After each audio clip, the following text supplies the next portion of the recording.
Antes de empezar, miren, mi papá no es exactamente la persona que le encante recordar cosas y así, pero hoy exactamente cumplimos 19 años. El domingo vamos a pues hacer otra mención, pero esta iglesia nació el 22 de octubre, hace 19 años, y es una bendición.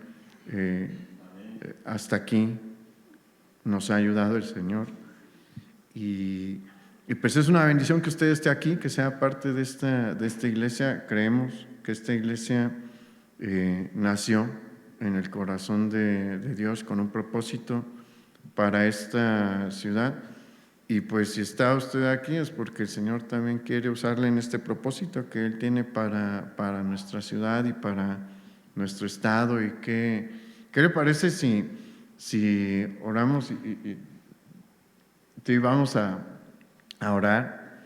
Si gusta, extienda su mano hacia acá, hacia los pastores. Señor, te damos muchas gracias porque tú nos permites cumplir estos 19 años, y tu bendición ha sido sobre nosotros y sobre nuestros pastores, y te pedimos que tu mano siga sobre nosotros, que tu mano siga sobre ellos, y que sigas desarrollando tu plan, que se siga haciendo tu voluntad a través de tu obra. En el nombre de nuestro Señor Jesús te lo pedimos. Amén. Bien, ahora sí vamos a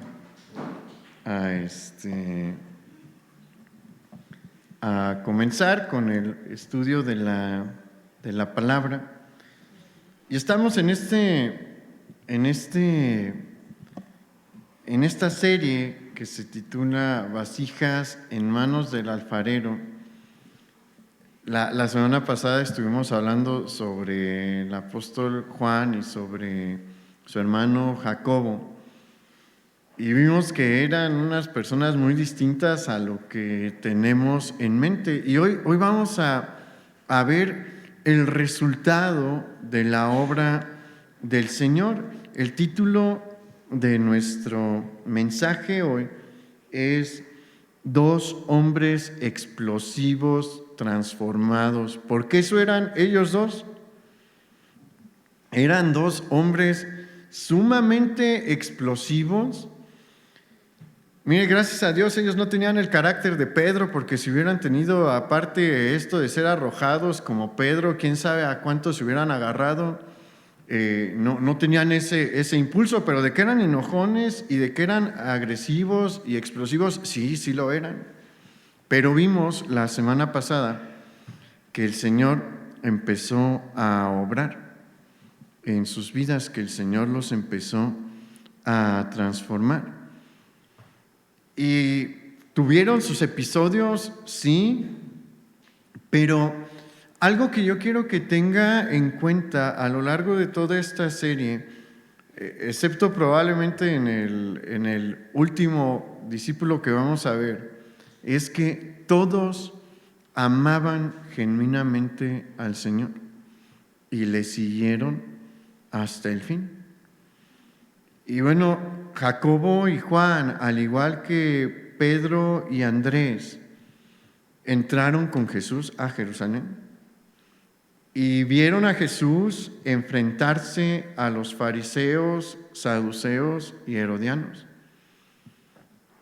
También le escucharon en el aposento alto y le acompañaron a Getsemaní. Presenciaron la traición de Judas y el arresto de su maestro. Y aquí Juan y Pedro fueron los únicos que entraron al patio de Anás. Pero, mire, le decía que es algo que hemos estado platicando en esta serie.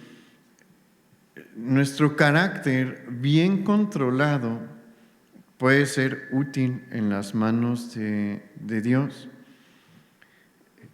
Juan era el explosivo y el que se ponía a veces al tú por tú. Y Por eso él fue el único valiente entre los 12 que estuvo presente en la crucifixión del Señor. María, la madre terrenal de nuestro Señor Jesucristo, la otra María y el grupo de mujeres estuvieron ahí, y los demás varones no estuvieron excepto Juan, porque Juan tenía un corazón valiente. Entonces su carácter bien utilizado tiene cosas positivas, y eso nos trajo un regalo invaluable de la Escritura. Quiero que lo veamos. Vamos a Juan capítulo 19, versículo 32, por favor.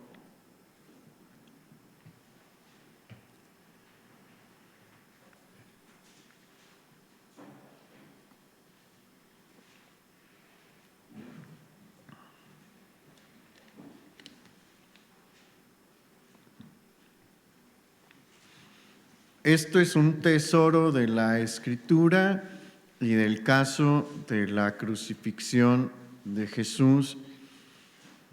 Ahorita le explico por qué. Ya está ahí en Juan capítulo 19, versículo 32.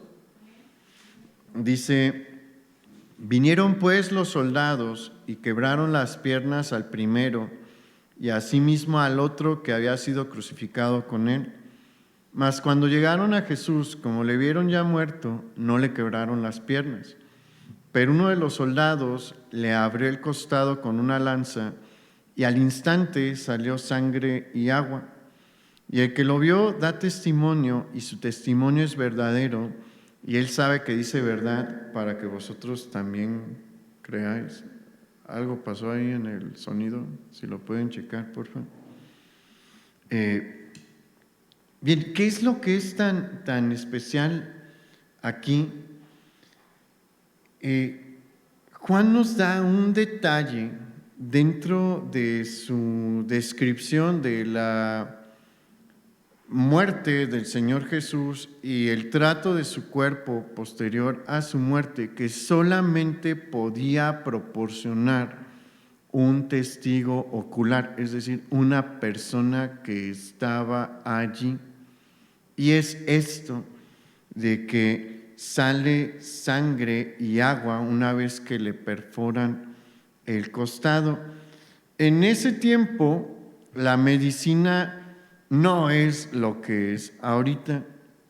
La medicina está en una etapa muy precaria, y pues hoy sabemos que probablemente el Señor tuvo una ruptura del corazón mientras estuvo en la cruz, y este es uno de los síntomas que sale agua como mezclada, bueno, no agua, o sea, se ve como si fuera agua y sangre. Esto no lo hubiera podido narrar alguien que no lo observó. Si usted ve, los demás evangelistas no estuvieron ahí. Mateo no estuvo ahí, no lo menciona. Pedro, que es el Evangelio de Marcos se cree que es la recopilación de las memorias de Pedro. ¿Pedro estuvo allí? No. Lucas hace un trabajo de historiador y consulta a las personas que fueron testigos el ministerio de Jesús y de su crucifixión, resurrección y ascensión.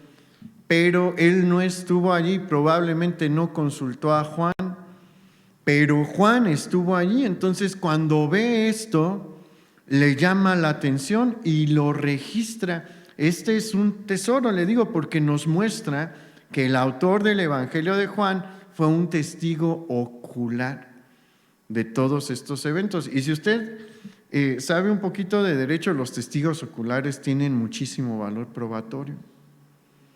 Por eso el caso de la muerte y resurrección de Jesús es tan sólido, porque hay testigos oculares que registraron los eventos. Pero bueno, esto es en cuanto a a su carácter. Y una cosa benéfica que salió del carácter que Juan tenía.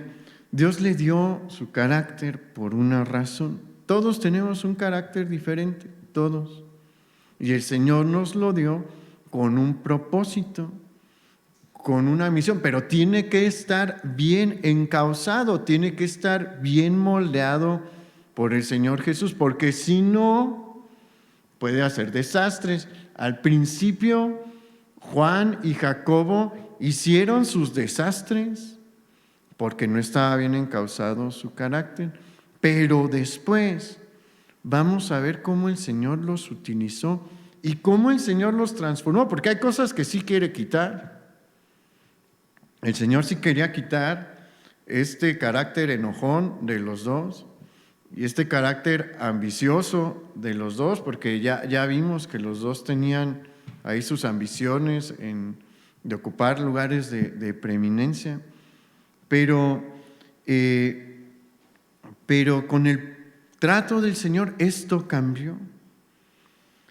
Y pasaron 11 años después de que el Señor le dijo a Juan y a Jacobo: a la verdad del vaso que yo bebo beberéis, y con el bautismo con que yo soy bautizado seréis bautizados, para que se empezaran a cumplir estas palabras.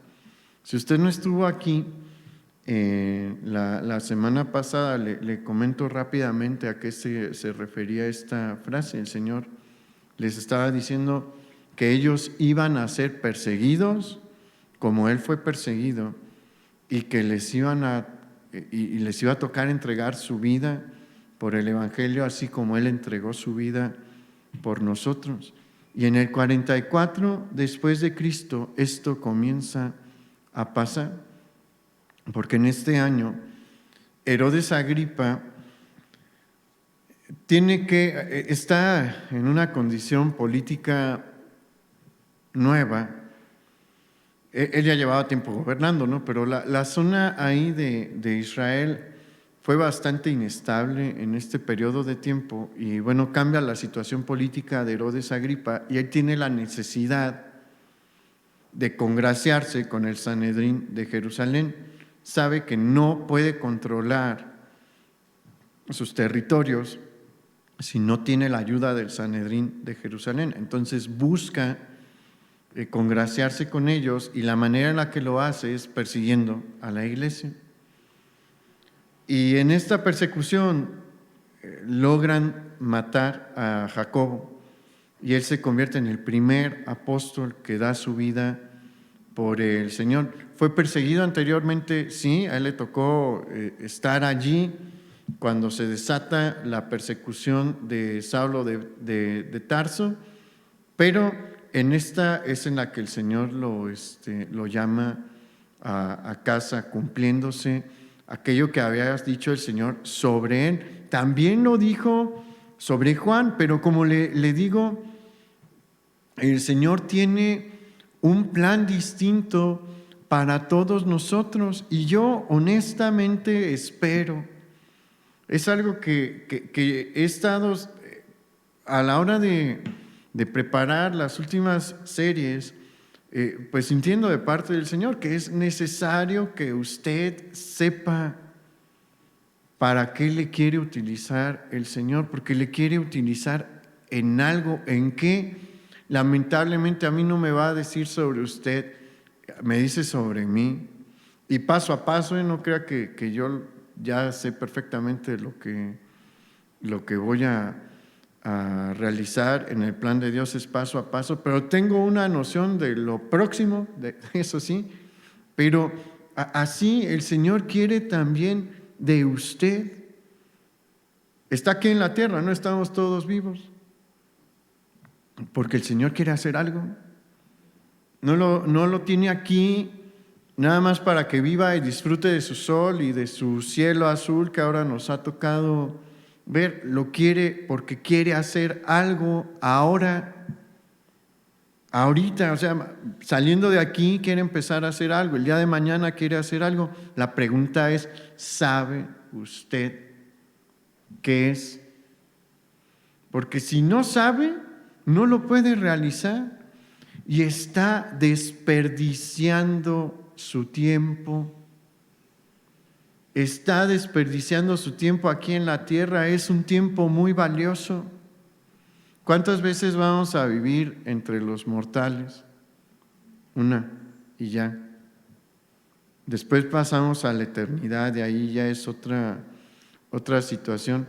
Pero en este mundo mortal solamente una vez. El día de hoy no lo va a volver a vivir. Si ya se le fue, lo desperdició. ¿Entiende la gravedad de esto? Si no sabe hoy lo que Dios quiere hacer con usted, desperdició este día y no vuelve y le queda uno menos. Es la verdad. Hace poco mi papá comentaba que de un amigo suyo que dice es que todos estamos en la fila para morir, unos van más adelante, otros van más atrás, pero todos vamos en esa fila, hoy de un paso más adelante. Aunque no nos guste escuchar eso, y si no conoce el propósito, desperdició este día. Es importante saberlo. Y bueno, vamos a ver en este mensaje qué era lo que el Señor quería hacer con el hermano de Jacobo, con Juan.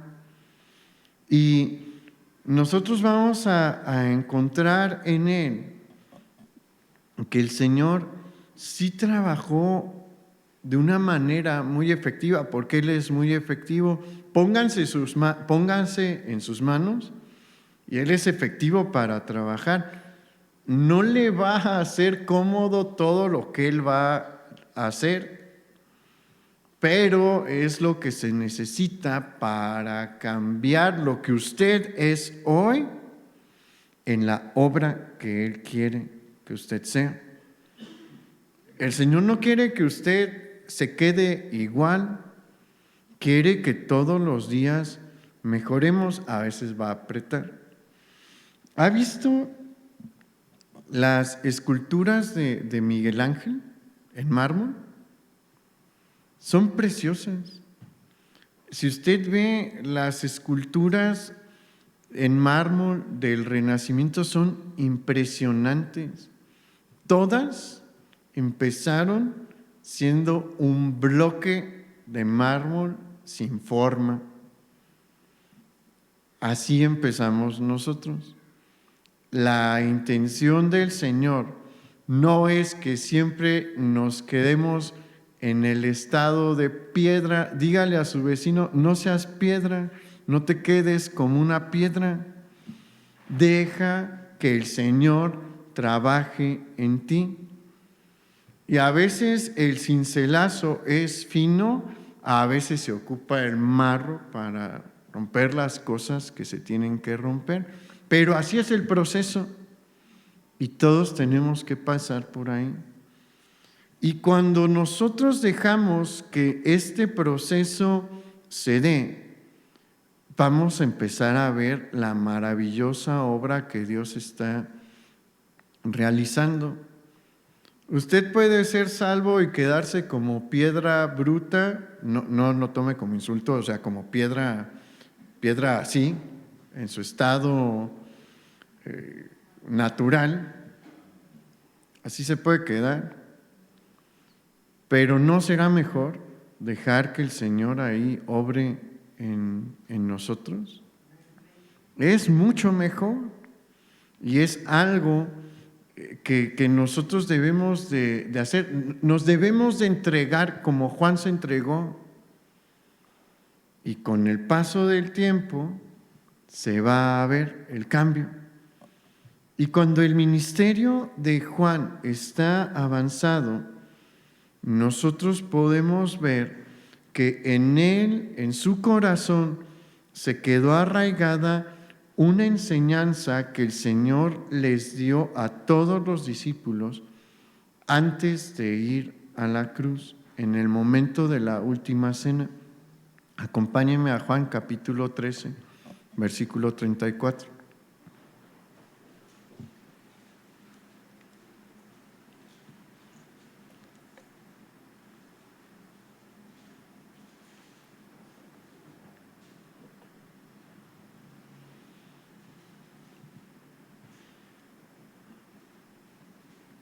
Dice Juan 13:34, un mandamiento nuevo os doy, que os améis unos a otros como yo os he amado, que también os améis unos a otros.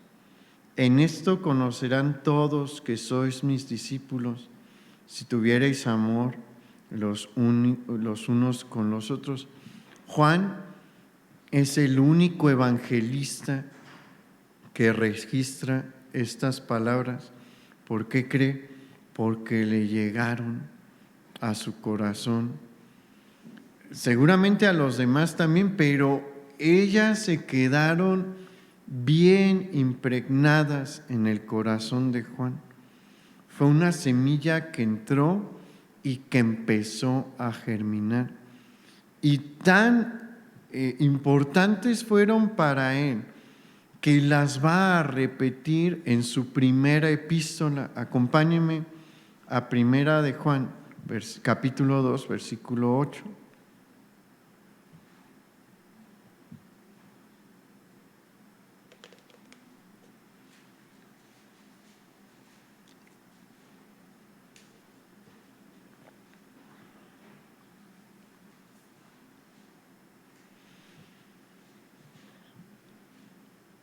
Primera de Juan 2:8 dice: hermanos, no os escribo mandamiento nuevo, sino el mandamiento antiguo que habéis tenido desde el principio. Este mandamiento antiguo es la palabra que habéis oído desde el principio. Sin embargo, os escribo un mandamiento nuevo, que es verdadero en él y en vosotros, porque las tinieblas van pasando y la luz verdadera ya alumbra. Y el que dice que está en la luz y aborrece a su hermano está todavía en tinieblas. El que ama a su hermano permanece en la luz y en él no hay tropiezo. Pero el que aborrece a su hermano está en tinieblas y anda en tinieblas y no sabe a dónde va, porque las tinieblas le han cegado los ojos. ¿Qué nos menciona aquí nuevamente Juan? Que el amor hacia nuestros hermanos es la cosa más natural que debe de salir de un cristiano. El aborrecer a los hermanos es una indicación de que la persona está en tinieblas, que no le ha resplandecido la luz del Señor, porque todo aquel que ha nacido de nuevo tiene que dar esto como fruto. El Señor Jesús fue claro en la última cena y Juan nos explica un poquito más esto. El cristiano, el verdadero cristiano, el cristiano nacido de nuevo, da siempre este fruto de amor hacia su prójimo. ¿Odia a alguien? Revise su corazón, porque algo anda muy mal. ¿Nos podemos molestar con alguien? Sí. ¿Podemos tener algún conflicto con alguna persona en la vida? Sí. Pero eso es muy distinto a odiarles. Eso es algo que no puede estar en el corazón de un creyente.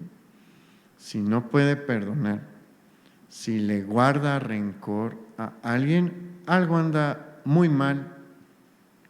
No lo digo yo, es lo que dice la Escritura. Aquel que aborrece a una persona está, ¿en qué dijo el apóstol Juan? En tinieblas y tiene cerrados los ojos. ¿Por qué? Porque ciertamente la gente nos puede lastimar y el Señor no nos está diciendo aquí que debemos de abrazar y apapachar a las personas que nos lastiman. No, ¿por qué? Porque probablemente lo van a hacer, pero mantener una distancia para protegernos no significa que los odiamos. Odiar es que yo les desee el mal, que yo desee que tengan cáncer la próxima semana terminal, o que tengan un accidente, o que pasen el resto de su vida en la cárcel. Eso es lo que no debe de haber en su corazón. Si eso está en su corazón, aquí dice que está en tinieblas. Debemos de examinarnos. Y mire qué maravilloso es ver que este hombre, en este momento ya es un anciano,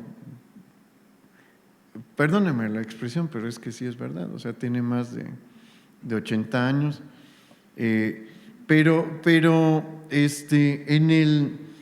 en el pasado, este hombre que quiso con los samaritanos, él pidió permiso para orar, creyendo que podía suceder eso y que descendiese fuego que consumiese a estas aldeas que los rechazaron, y lo encontramos décadas después de haber pasado por el trato del Señor, diciendo, eso está mal. Aquel que tiene ese tipo de emociones hacia las personas que le tratan mal, está en tinieblas.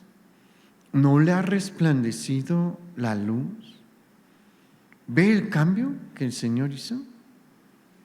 Eso es lo que puede hacer con nosotros el Señor también.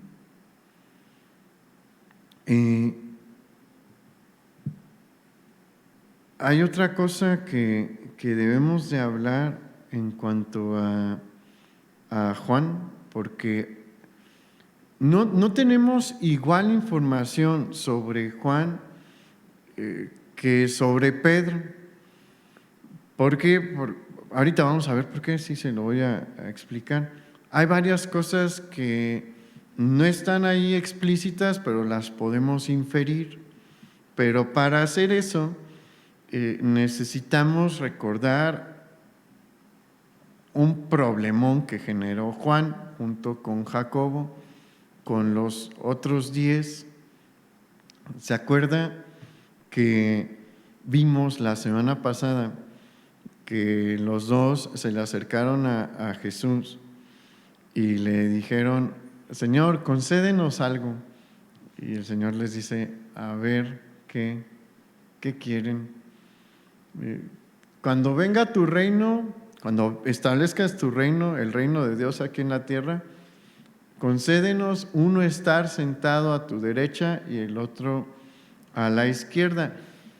El Señor les regañó por esto y esto generó discordia y problemas ahí entre el grupo de los 12 discípulos.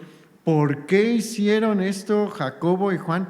Porque sí tenían ambición, lo mencionamos ahora también al inicio del mensaje. En su corazón había ambición de orgullo, queriendo ocupar los lugares de preeminencia y de honra para que todo mundo los viese. Bueno, este hombre rápidamente fue transformado en esta área por el Señor, porque una vez que sucede el día de Pentecostés, cuando el Espíritu Santo desciende a la tierra y comienza su ministerio, no vamos a ver a Juan buscando ocupar un puesto de eminencia dentro de la iglesia. No lo vemos. Le vemos estando en el aposento alto, sí, habló en lenguas extranjeras, en una lengua extranjera por lo menos, sí. Acompañó a Pedro en cuando sanan al cojo de nacimiento en la Puerta de la Hermosa, en el templo de Jerusalén, sí, acompañó a Pedro también en Samaria, cuando se empiezan a convertir los samaritanos, pero no le vemos hacer más en este momento. Y aquí hay algo que debemos de entender. El Señor siempre recalcó que había algo especial para Juan. En su evangelio se le menciona, el Señor lo menciona como el discípulo amado. Y hay razones por las que esto sucedía, no crea que era nada más porque sí. Juan ocupaba un lugar especial en el corazón del Señor Jesús. Le platico por qué. Muchos creen que su madre Salomé, varios estudiosos creen que la madre de Juan y de Jacobo, que se llamaba Salomé, era hermana de María, la madre terrenal de nuestro Señor Jesús. Entonces eran sus primos, y entre ellos dos, entre Jacobo y Juan, Juan era el menor. Entonces Jesús los veía como sus primos y a Juan lo veía como su primo pequeño. Entonces por eso había un cariño especial hacia ellos dos, pero en particular hacia Juan. Y es que debemos de recordar también qué hicieron los hermanos terrenales de Jesús. Los hijos que tuvieron María y José le rechazaron. Su familia, su núcleo familiar, excepto María y José, le rechazaron inicialmente, pero sus primos no.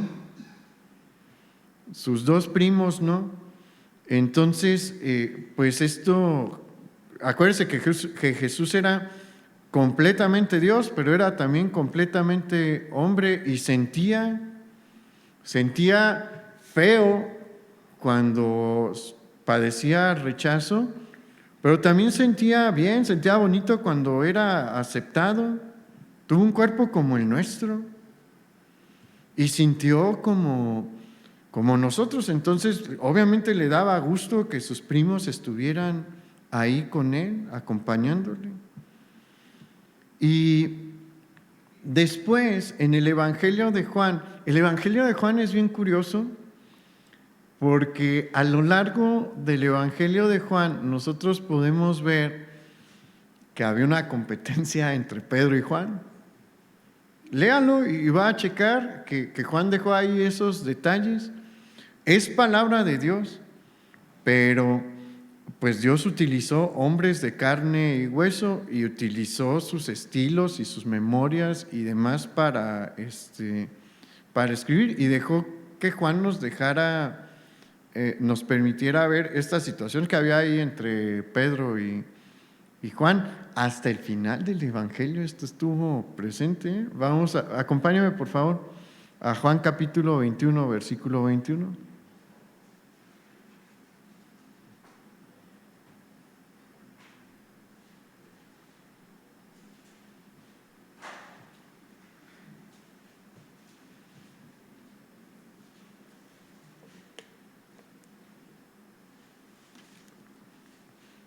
Juan capítulo 21, versículo 21 dice: volviéndose Pedro, vio que le seguía el discípulo a quien amaba Jesús, el mismo que en la cena se había recostado al lado de él y le había dicho: Señor, ¿quién es el que te ha de entregar? Cuando Pedro le vio, vea ahí la competencia. Cuando Pedro le vio, dijo a Jesús: Señor, ¿y qué de este? Jesús le dijo: si quiero que él quede hasta que yo venga, ¿qué a ti? Sígueme tú. Este dicho se extendió entonces entre los hermanos que aquel discípulo no moriría. Pero Jesús no le dijo que no moriría, sino: si quiero que él quede hasta que yo venga, ¿qué a ti? Mire, Dios es maravilloso en lo que nos deja dentro de la Escritura. No está bien que tengamos envidia de otros hermanos. Y el caso de Juan nos lo deja ver. ¿Qué hizo el Señor aquí? El Señor aquí nos mostró que sí tenía algo especial para Juan. Aquí todavía no viene el Espíritu Santo. Y Pedro y Juan siguen ahí teniendo sus fricciones. Y cuando Pedro acaba de ser restaurado y el Señor le dice, sígueme, y pues Juan quería mucho al Señor Jesús.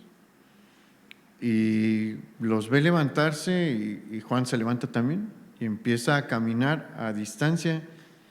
Y Pedro voltea de reojo y dice, ¿y él qué? Y siguen caminando y voltea y sigue ahí Juan. Y le dice al Señor, Señor, ¿y este qué? Me llamaste a mí, ¿no? Y ahí Jesús le dice, a ver, si yo quiero que él venga, ¿tú qué? ¿Por qué interrumpes o por qué te molesta? ¿Hay algo para ti? ¿Hay algo para él? Concéntrate en lo que hay para ti y déjalo a él, en lo que hay para él. Así es como debemos de convivir como cristianos, no tener competencia entre nosotros. Debemos de estar satisfechos y felices con lo que Dios tiene para nosotros. Pero quiero regresar a esto rápidamente. Usted necesita saber qué quiere hacer el Señor con su vida. Y Juan sabía esto y lo registró. Él registró estas palabras y nos dio esta aclaración de que el Señor nunca dijo que no iba a morir, sino que pues si él quería que no muriera, pues a Pedro que le interesaba, no tenía vela en ese entierro. Y Juan, sabiendo esto, jamás buscó que se le pusiera en un puesto importante dentro de la iglesia, porque eso, ¿quién lo concede? El Señor. Aprendió su lección. ¿Se acuerda qué le dijo el Señor Jesús en cuanto a sentarse a la diestra y a la izquierda en su reino? Le dijo, solo el Padre determina esas cosas. Y Juan entendió eso aquí. Cuando viene el concilio de Jerusalén, que es el primer gran concilio universal de la iglesia, Juan no aparece. Y cuando se levanta el ministerio de Pablo, Juan no aparece. No vemos a Juan buscando este puesto. Vio cómo Dios levantó a Pedro, vio cómo Dios levantó a Pablo, vio cómo Dios levantó a Jacobo, el hermano terrenal de Jesús, de nuestro Señor Jesús, y nunca dijo, pero si yo soy el discípulo amado, yo debería de estar liderando a la iglesia. Nunca lo hizo porque entendió su lección. Y en lugar de ser una piedra de tropiezo para Pedro, para Pablo, para Jacobo, se puso a hacer su trabajo, porque tenía trabajo que hacer.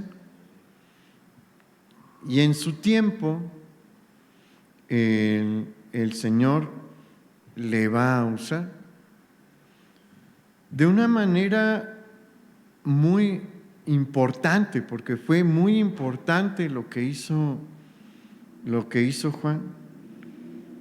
Miren, llegó el 64 después de Cristo, que fue el año en el que el emperador Nerón declara ilegal el cristianismo dentro del Imperio Romano, castigando con pena de muerte a cualquiera que profesase la fe cristiana. Comienza la gran persecución romana sobre el cristianismo. ¿Y quiénes cree que son los principales objetivos a capturar? Los apóstoles. A partir de ese momento hay un precio sobre la cabeza de cada uno de ellos. Y cerca de la fecha de su muerte, Marcos empieza a trabajar con las memorias de Pedro.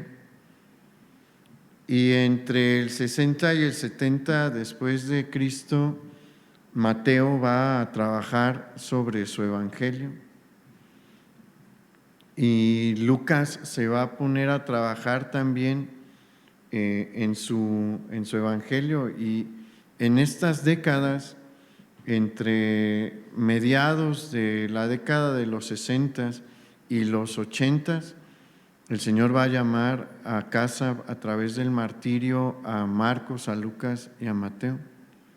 Y ya había llamado a Pedro y al resto de los discípulos. Pero Dios le concedió una larga vida a Juan. Y cuando han muerto sus demás compañeros apóstoles, ahí el Señor le dice a Juan: Juan, te toca.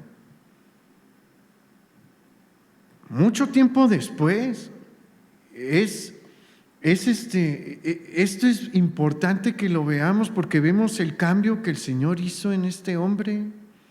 Este hombre que buscaba la gloria para sí mismo, supo esperar décadas para que llegara su turno en el que él tenía que trabajar duro.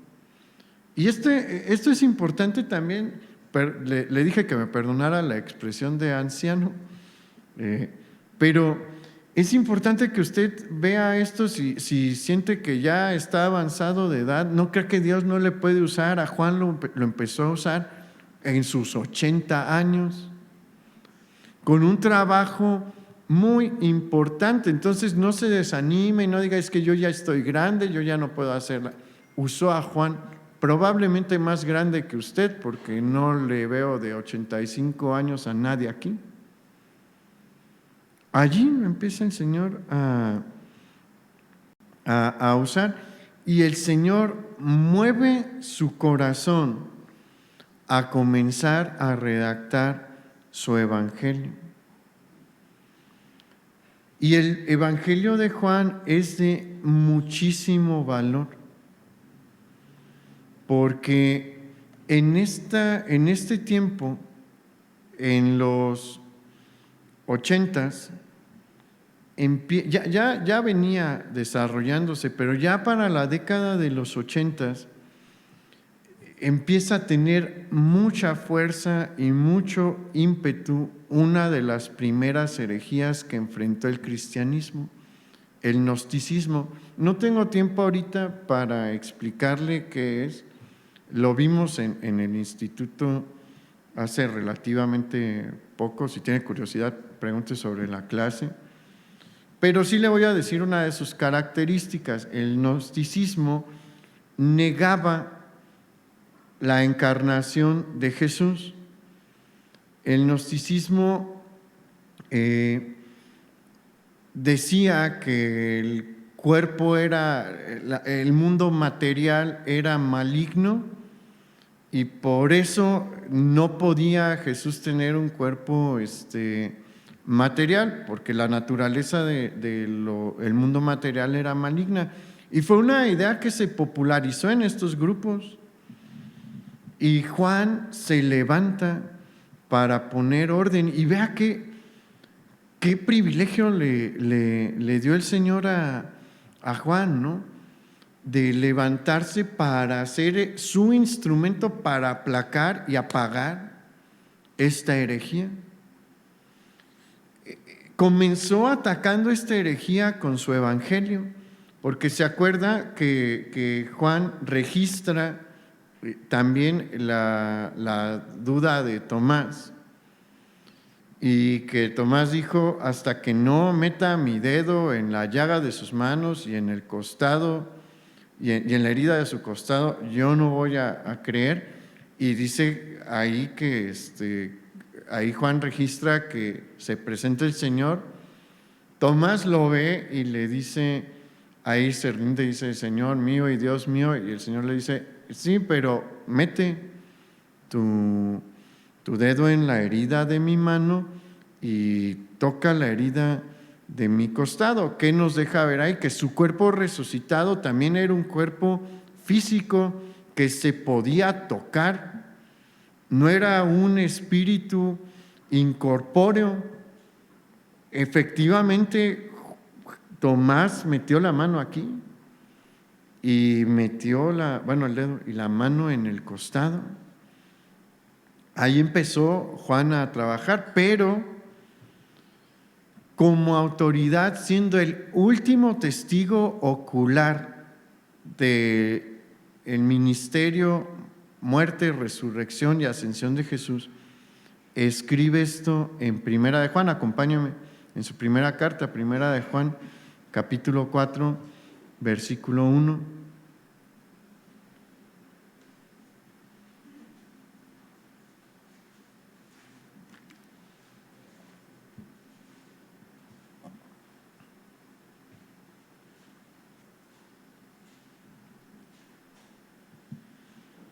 ¿Y está ahí?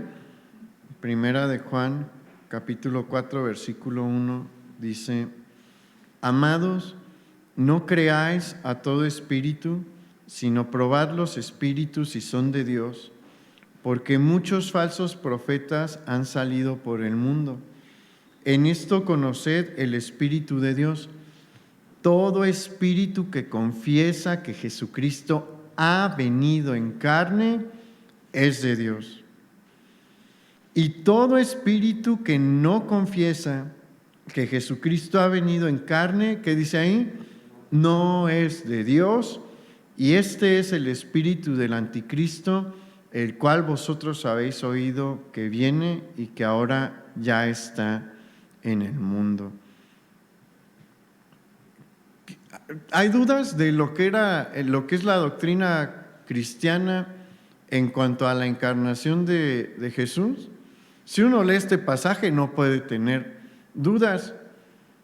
Juan nos está diciendo claramente, si se confiesa que Jesús vino en carne, se está haciendo referencia a una de las doctrinas más básicas del cristianismo. Jesús fue completamente hombre y completamente Dios. Y por si quedara alguna duda ahí, Juan dice: aquel que confiesa que Jesús no vino en carne, está escuchando a un espíritu demoníaco como el del anticristo, es decir, el que se opone a Jesús.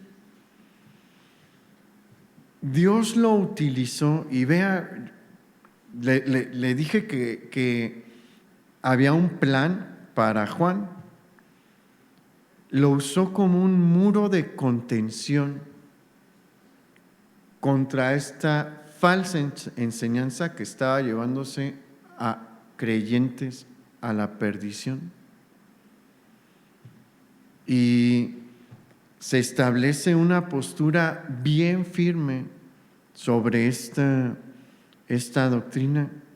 Es una de las doctrinas más básicas e importantes del cristianismo. Jesús fue verdadero Dios, pero también fue verdadero hombre. Y Juan fue un instrumento tajante para dejar esto como una verdad apostólica, una verdad cristiana. ¿Y qué cree que sucedió? El muro funcionó y la mayoría de las iglesias rechazaron tajantemente las enseñanzas gnósticas. Haga de cuenta que se puso un muro allí. Juan se levantó como un muro. ¿Quiénes siguieron cayendo en el gnosticismo? Quien se aventaba desde el muro, porque no se obliga a nadie a creer, pero la doctrina está bien establecida y bien clara, y la mayoría de los miembros de la iglesia dijeron: esta es la verdad, no nos vamos a mover de aquí. Y Juan no solo fue utilizado por Dios para detener esta herejía, y tómelo en cuenta, lo que le digo es bien importante. Aquí ya estamos en el 85 después de Cristo. Juan ya tiene una edad avanzada ¿Y sabe qué estaba haciendo en estos años? Dirigiendo las 7 iglesias de Asia Menor. Hay quienes dicen, no, es que yo sueño con retirarme, yo sueño con descansar ya en mis últimos años. Juan tenía 85 y estaba trabajando bien duro. Estaba a cargo de las 7 iglesias de Asia Menor. Probablemente él estuvo viviendo en ese momento en Éfeso. Aquí no hay retiros ni jubilaciones. El Señor quiere que trabaje hasta el último día. Póngase a pensar en esto, o sea, estamos hablando de ya vamos a llamarle por lo que es, un ancianito de 85 años. Y a esa edad, el Señor le dice, te toca hacerte cargo de las iglesias más importantes, de varias de las iglesias más importantes. Le entras y ¿qué cree que le dijo Juan? Sí voy. Vamos a entrarle, Señor, hasta que tope. Y sabe que había todavía un camino bien largo que recorrer, porque en el 95 después de Cristo, aquí Juan tiene por lo menos 95 años, por lo menos. Ya ha estado dirigiendo las iglesias. En el 95 después de Cristo comienza otra de las grandes persecuciones romanas, la persecución de Domiciano. Y en esta, Domiciano fue de los que más le cargó la mano al cristianismo en cuanto a su persecución, y él está consciente de que Juan es el último de los apóstoles que queda. Entonces, su cabeza vale una fortuna. Y los gobernantes en el imperio le echaron ganas para capturarlo, y ¿qué cree? Lo lograron.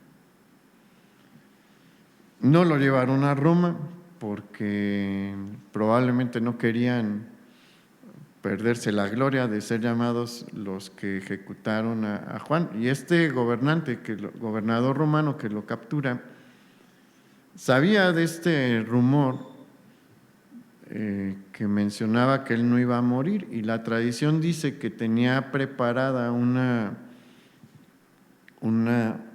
pues un enorme cazo, más grande que el de las carnitas, con aceite hirviendo, porque dijo, es que de esta nadie puede salir vivo, y avientan allí a Juan, y ¿qué creen que le pasa a Juan? Nada. El gobernador se desanimó tanto que dijo, ya, déjenlo ir, pero lo vuelven a capturar. Y ahí, por órdenes de Domiciano, el emperador, lo mandan a Patmos, a la isla de Patmos. Y aquí nosotros debemos de tener bien presente qué es esto de irse a la isla de Patmos, porque uno puede pensar, ay, pues como en Santorini, en Grecia, porque era una isla ahí en el Mediterráneo, bien a gusto, mandaron a Juan. Sí, sí era una isla mediterránea, pero nada de vivir a gusto. Ir a Patmos era una sentencia de muerte, porque la isla de Patmos tenía la fama de tener regularmente plagas de enfermedades endémicas, y había ahí regularmente enfermedades como la malaria. Mucha gente moría de malaria en la isla de Patmos, entonces ese era el objetivo, que le diera alguna de estas enfermedades, si se podía malaria, y que pues ahí muriera el apóstol olvidado. ¿Y qué cree? No sé, es en Patmos donde el Señor le concede a Juan recibir la revelación del libro de Apocalipsis. Es un libro importantísimo, porque ¿qué encontramos allí?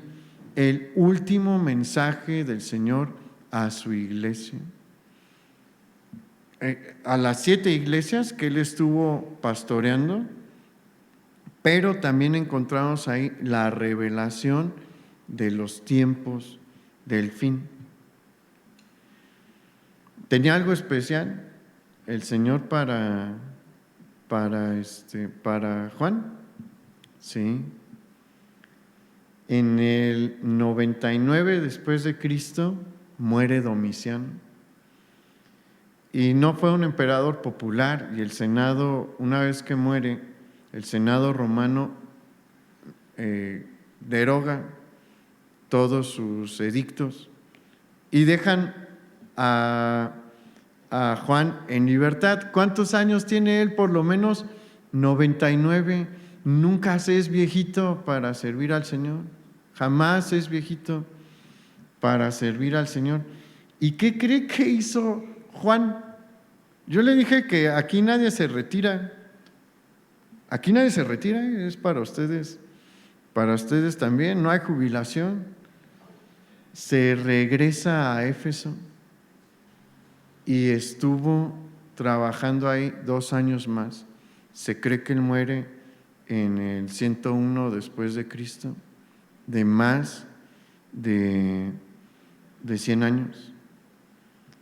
Y mire, Juan no partió a la presencia del Señor dejando su obra incompleta, trabajó bien duro hasta el final.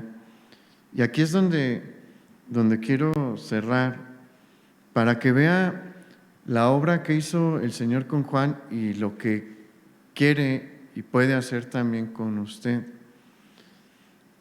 ¿Se acuerda que hablamos de este pasaje la semana pasada? Cuando Juan ve a un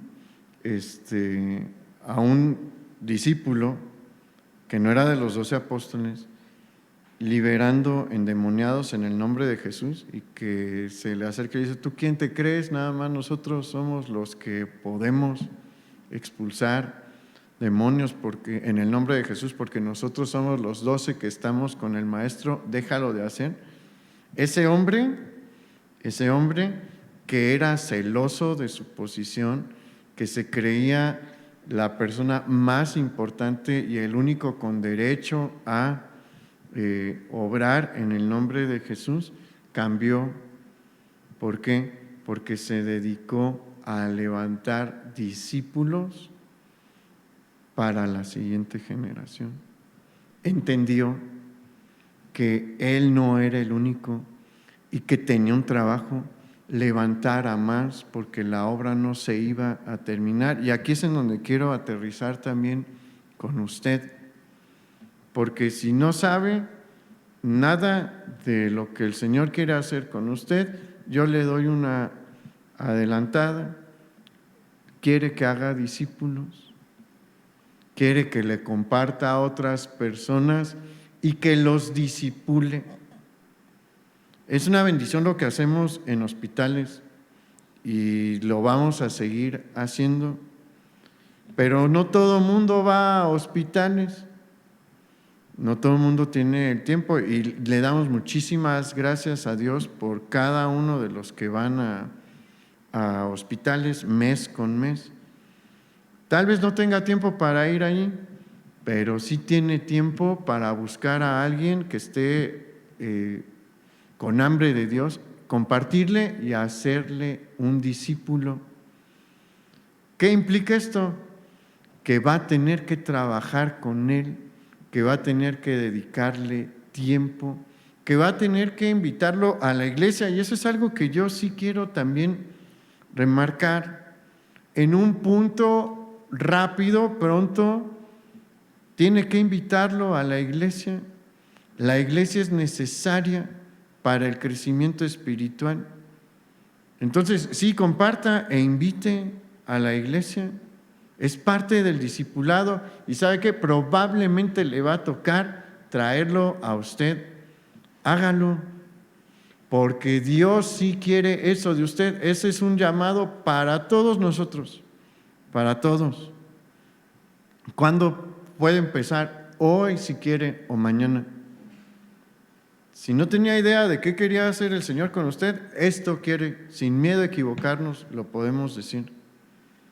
Juan lo entendió y le dedicó tiempo a sus discípulos, y de entre sus discípulos se levantó Policarpo.